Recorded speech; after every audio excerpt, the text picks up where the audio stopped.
What is up, ladies and gents? Welcome to the Weekly Square Gamers podcast, where Mike and Pedro get around a table and talk shit about video games, or caca, or miada, as some people like to call it. And I had an epiphany today, bro. We've been doing this shit for 7 months. That's almost a full year, bro. Like what? Like 5 more episodes? It'll be a full year. Yeah, man. Are you excited? Did you just say 5 more episodes and it'll be a full year? Almost.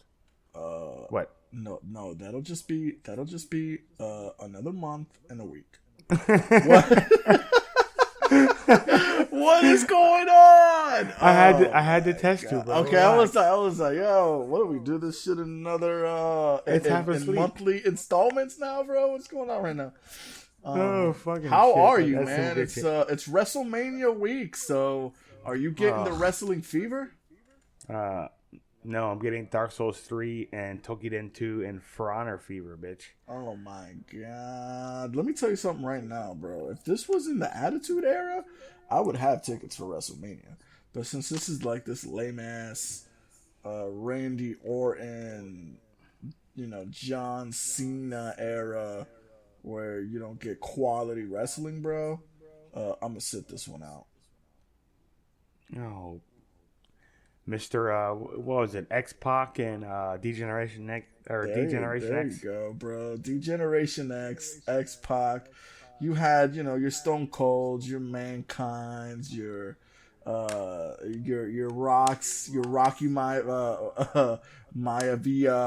What the fuck else was it? Of course, your Undertaker, Kane in his prime, Big Show in his prime. Hulk Hogan was still running around.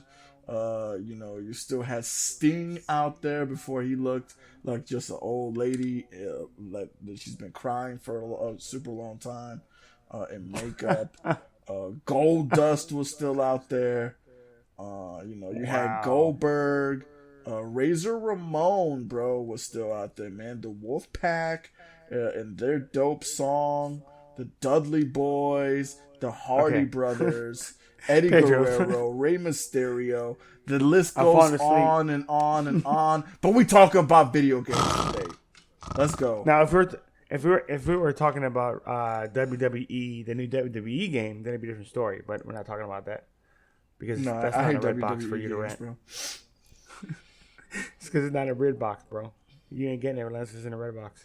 I don't want that shit. Period. Well, speaking of games, we're going to jump right into it. Destiny 2. We finally get a trailer. We get some an actual announcement for gameplay footage, which I believe is on May 8th. Correct me if I'm wrong, Pedro. You are correct. I am correct. Okay. Now, if you guys haven't seen the trailer, I suggest you guys pause this and go watch the trailer so you can feel the hype that we're about to bring. This game has been a staple for this generation for 7-8 years now almost. What is it? 7 years now. The console generation, 7 years already. This game come out and launch. What are you talking about right now? This console generation, we're going into the seventh year of No, we're not. The generation. Yes, we are, aren't we? It's like 3 or 4 years, bro. Is it really? Yeah, hold on. I'm getting old, bro. Xbox One come out. What are you talking, bro? 2013. This is 4 years. Yo, you aging us. I'm getting old, bro. Stop it. All right. I'm getting old, bro. Also, you're wrong. It's May 18th, not May 8th. It's May 18th. Okay. Well, I stand corrected. But I bring this up, guys, because Destiny 2, they showed us a trailer a couple days ago. With Clyde sitting at a bar drinking some gasoline cocktail or gasolina. And then today they hit us with another trailer. Now, Pedro, you want to give me your opinion on this trailer? Because I'm actually rather excited for this. But I want to hear what you're thinking about it first. Well, the teaser trailer that we saw with is it Cade or Clyde? Clyde. The Android guy. The Android hunter guy. Okay. Clyde has the most personality of any of the Vanguard leaders. So obviously they're using him to kind of push the fact that Destiny finally has, some feeling to it. It's got some mojo. It's got some momentum behind it in the personality factor, and that's something that was sorely lacking in the first game. Mm-hmm. And I thought it really started to get its stride with, the Rise of Iron, where you kind of saw more quality cutscenes. But these are actually like really nice, meaty, enjoyable cutscenes that you can actually watch and say, "Damn, that was actually worth a minute and a half of my time."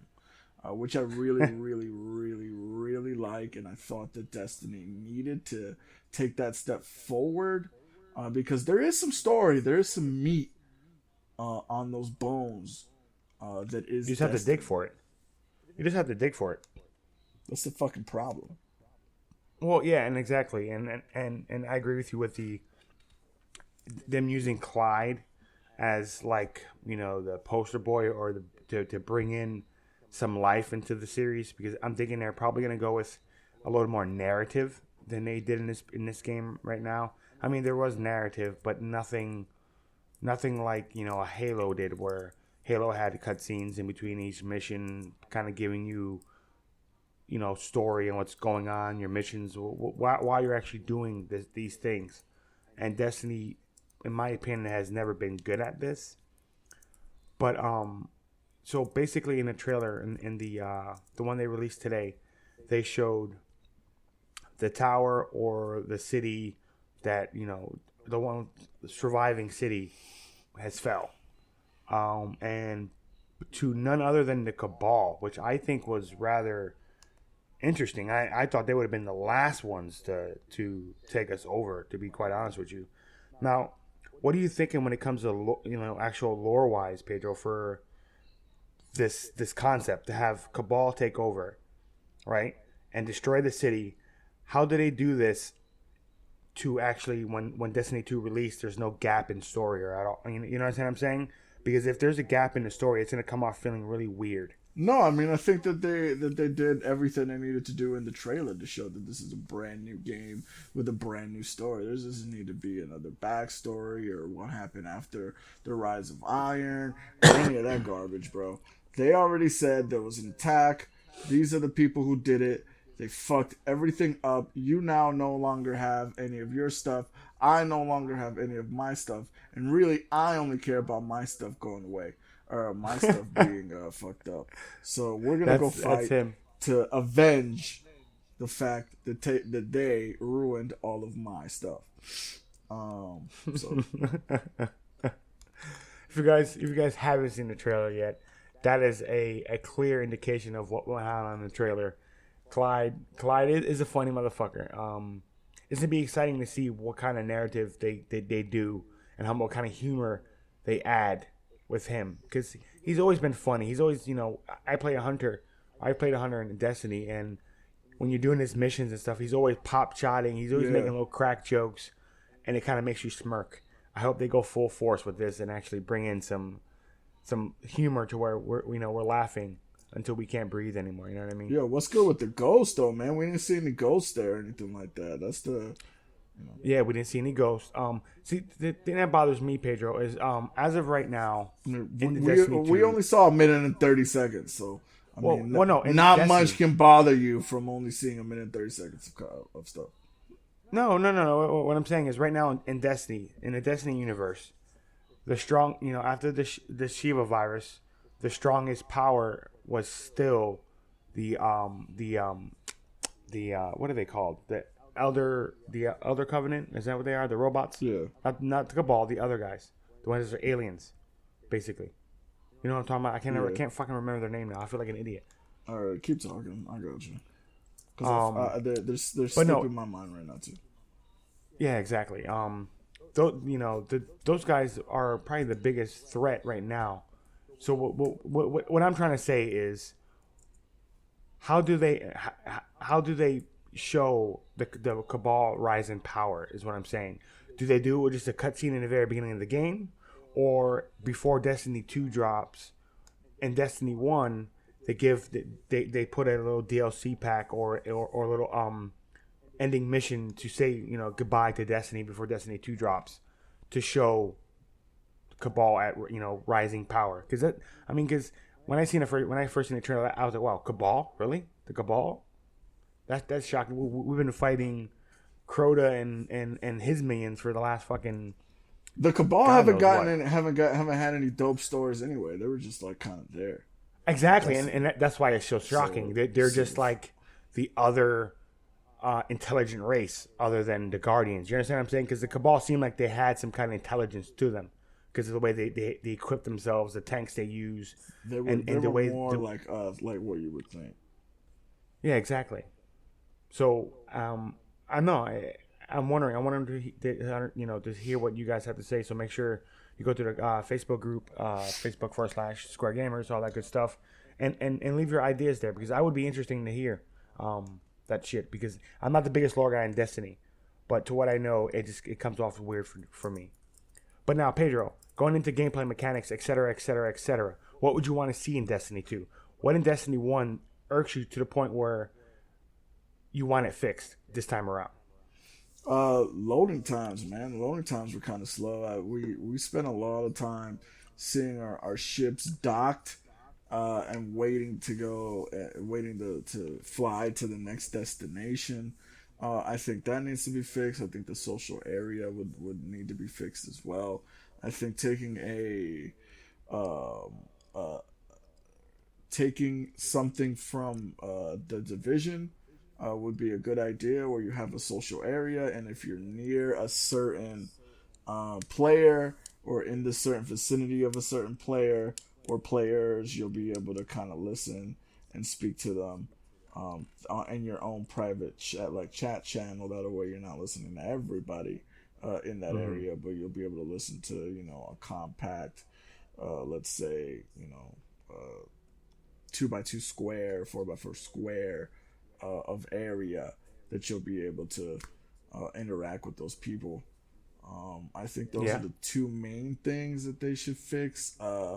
Gunplay wise, I think everything is good. I think maneuvering wise, everything it works out perfectly. It is a first person shooter, so I mean, I'm not gonna go into like cover system or anything like that because that's kind of weird unless they introduce a third person view.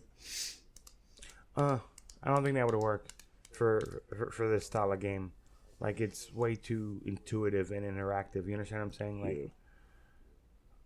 Yeah, it fits better first person yeah, for all the stuff you're able to do. yeah. Um, but I get what you're saying. Now, I would like to see a little more a little more MMO aspects of the game or added to the game, like maybe more than one city. You know what I mean? More like where. Well, I mean, they had those though. I mean, they had the one in the tower, and then they had the one um in the iron, like where the Rise of Iron stuff was on Earth. Well, see, the problem was is it felt disjointed because you would have to go, you would have to leave orbit and go back into it. You understand what I'm Yeah, saying? Like if it's something more like say for instance, me and you were in the Plaguelands, right? yeah, And we could walk from the drop point in the Plaguelands, walk to the Rise of Iron main town, and just chill there. You know what I'm saying? Like you get what I'm saying? Like I want it to be part of the world. I want to feel yeah, like I'm like it's just disjointed. Because I think it would be cool as shit if like, hey bro, I'll be on tonight at 10 o'clock. We get on and we just fucking wander instead of jumping in our ship over and over and over, which also brings to the point of your loading times. gotcha. Because that's what hurt the game, open world or MMO aspect of the game was the constant loading times in Yeah, between man. actual I don't think missions. that they're gonna solve that anytime soon. But No. And I mean, I think the way they can alleviate that is make the actual like parts of the game more open world, like the Plagueland, like the Plaguelands. That idea where you get put in on the map and you get to wander. That's dope as shit. Give me more of that, but give me something else. Give me something else living there other than just going there to fight. You understand what I'm saying? I should just be able to go to Plaguelands, say for instance, and go to the little the little resistance there because it's probably gonna be like resistance because we're shattered guardians. We're all, our main home was destroyed, so we're spread out so far thin. So we meet a resistance camp or something, and we go there and we do a bunch of quests. And as you and I are questing and shit, we're watching the resistance camp get bigger and bigger and bigger, kind of like we're rebuilding. Because that's probably what this game's gonna be. Is like we're rebuilding our forces. Yeah. You get what I'm saying, or am I reaching for the stars? No, I mean, it sounds very plausible. The Bungie has more than enough money to make it happen. They've also got that extensive 10-year contract with Activision. Activision has squeezed every last penny out of Destiny 1.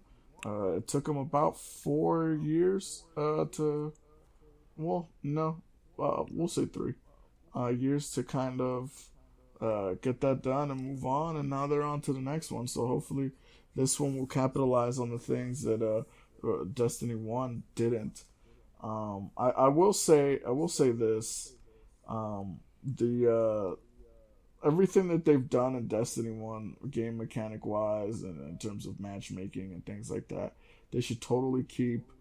The game was much more fun once they kind of tweaked it for the better. So, oh yeah. Yeah. And I mean, if it ain't broke, don't fix it.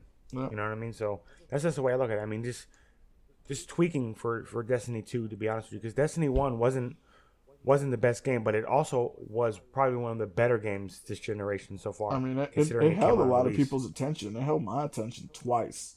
In the beginning, twice. Or three Two times. different times. 3 times. I'm sorry. It was in the beginning stages when I got to level 25, and then I got.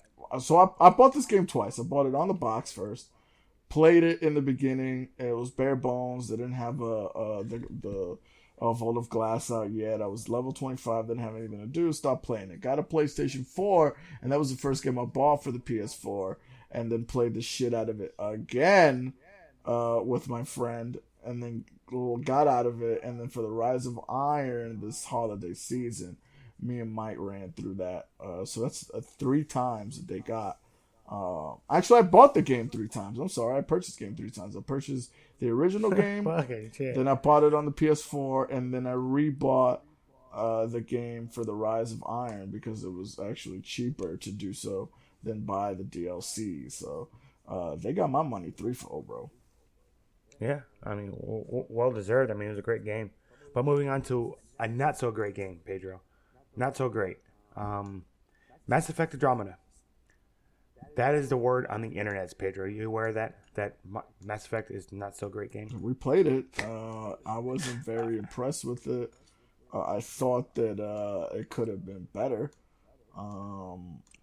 It just didn't feel natural to me, man. It just didn't bring back that warm, fuzzy feeling I had from back in the day, and I don't know why.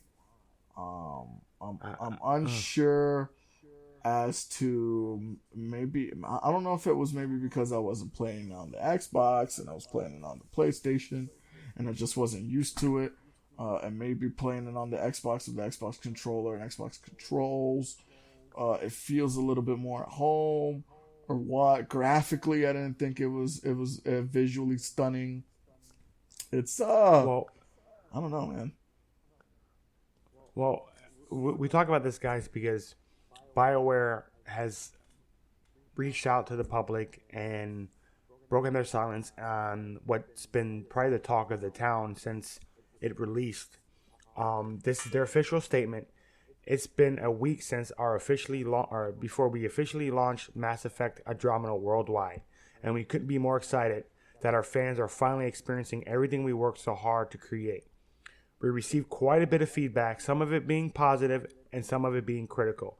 That feedback is an important part of our ongoing support of the game, and we can't wait to share more of our immediate plans with you on Tuesday, April 4th.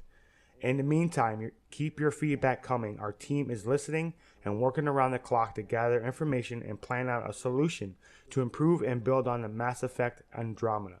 Thanks for your continued support, for joining us on this journey. Okay. So very clearly, Mass Effect knows they fucked up. BioWare know they fucked up. And they're trying to fix it. But I think Mass Effect has done this once already with the last Mass Effect, where the shitty ending and people raged, and then they gave him more endings a couple months later. Now, is BioWare getting a track record for this, for rushing out games? Because this is the clear sign of what happened to this game. Because the game mechanically is great. Like, the actual mechanics of the game are great. It's all the other pieces that support it that are bad. Animations are bad. Facial animations are bad. There's bugs, glitches, multiplayer glitches, which is probably the most frustrating time is when you're in a fucking heat of battle. And I got stuck several times on an invisible brick that my feet were caught up on for some freaking reason, where I couldn't move, or my character would be walking and I couldn't progress forward. Is these little things that kind of what people are talking about with Mass Effect. And you said yourself that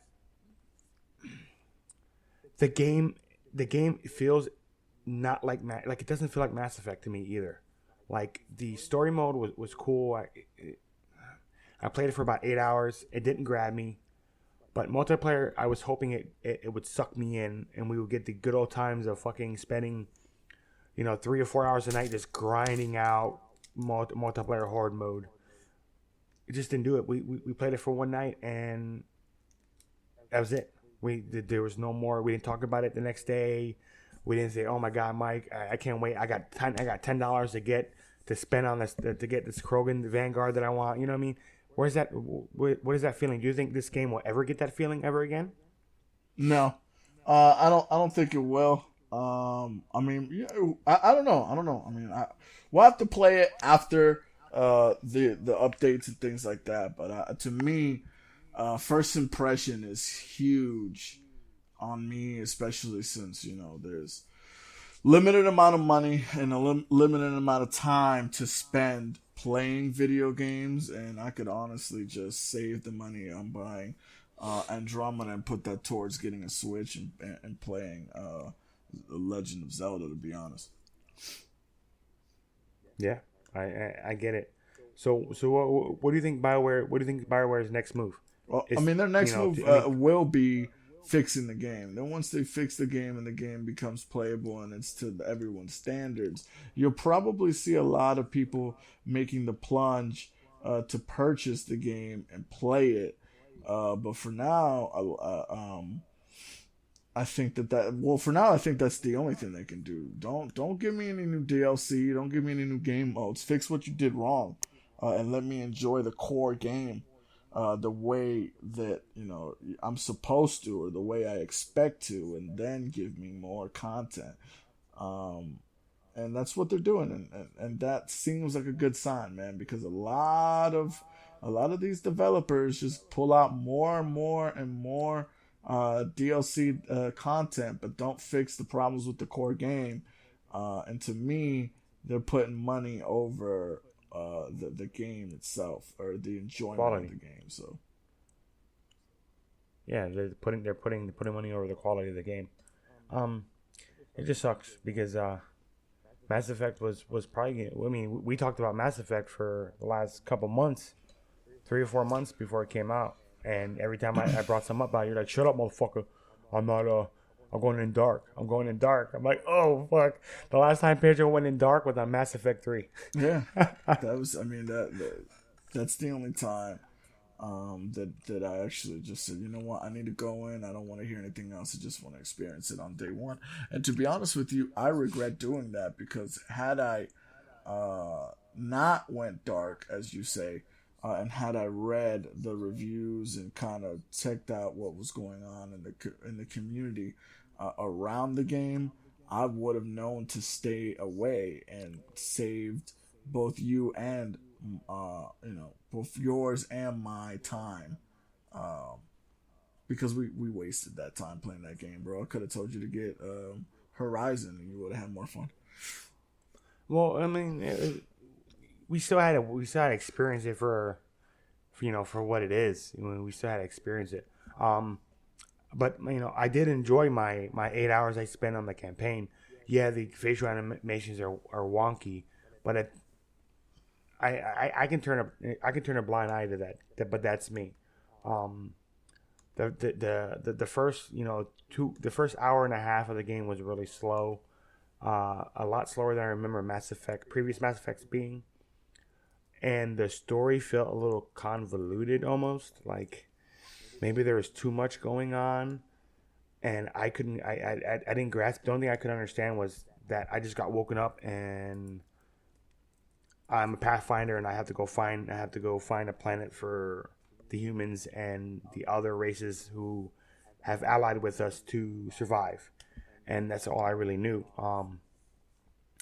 But then I start meeting all these different characters, and I seen like some under plot lines with the Krogans and the Solarians that's resurfacing, and then I got to see this human chick. I don't remember her name. She's like the fucking human resources for the whole shebang. I'm just really tired. I'm like, fuck, your face looks tired. Like, you know what I mean? Like the meme that you see, that's literally how you feel when you see her talk. It's like, oh my god, what are you doing, BioWare? Yeah. Oh shit. But I digress. Is there anything else you want to hit up on this on Mass Effect? No, I think we pretty much well covered it. Oh, I will say something. When do you think this game will drop in price? Give it another month and a half. Yeah, probably go down to about $40, right? You think so? Yeah. I'm gonna go. I'll go 40. And I think in about 3 months' time, it'll be available in the vault for EA. I didn't even think about the vault. Do you use EA Access or the EA gaming subscription? I mean, I pay for it. I don't use it, but I pay for it. You do pay for that shit? Yeah. Is that how you play Battlefield? Yes. Oh, okay. See, how does that work? Is that worth the money so our listeners might be able to experience this game in a month? Well, yeah, absolutely, man. It's definitely worth the money. That's the way EA Access works is the same way that the Xbox subscription service is gonna work. You download the game as if you own it, and as long as you have the subscription, you can play it. So. Oh, okay. Well, that's fucking dope. It's Netflix for games. Yeah. Now, I'm going to bring up another question since you brought it up. EA has its own, and then Xbox has its own. Now, are EA games not going to be in the Xbox subscription? No, that's not. Or do we not know? That right now has not been discussed.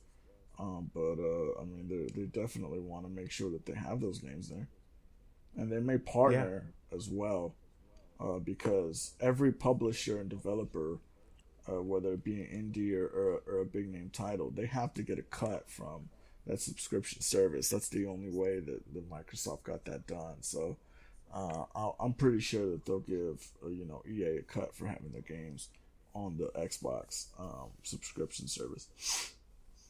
Well, that's dope shit. I'm actually gonna have to probably look that up. Yeah. After the podcast to see what that's all about, because I mean that sounds kind of enticing. I don't have an Xbox, so I'm missing out on the $10 a month subscription for Xbox. Yeah. But you're gonna let me know how dope that shit is when you get it. Absolutely. But guys, I think that's all we have for you this week. Make sure you guys go to our YouTube page. We got some pretty cool stuff going on YouTube. I did a boss guide for Dark Souls 3 today. If you're having troubles with Dark Eater, go check out that video. We break him down to the very T, to his slightest body movement and how to tell. It's pretty dope shit. If you're having a hard time with him, go check it out. I know I fought him for 3 hours before I fucking actually had a grasp of what to do. We also have our Facebook group page, Facebook.com/groups/Square Gamers. Check it out. We have interesting conversations going on there. Also, we also have all the biggest news dropping on our other page, Facebook.com/Square Gamers. Check that out for all your video game news. Go there, check that out, guys. We'll talk to you guys next week. Peace. Peace.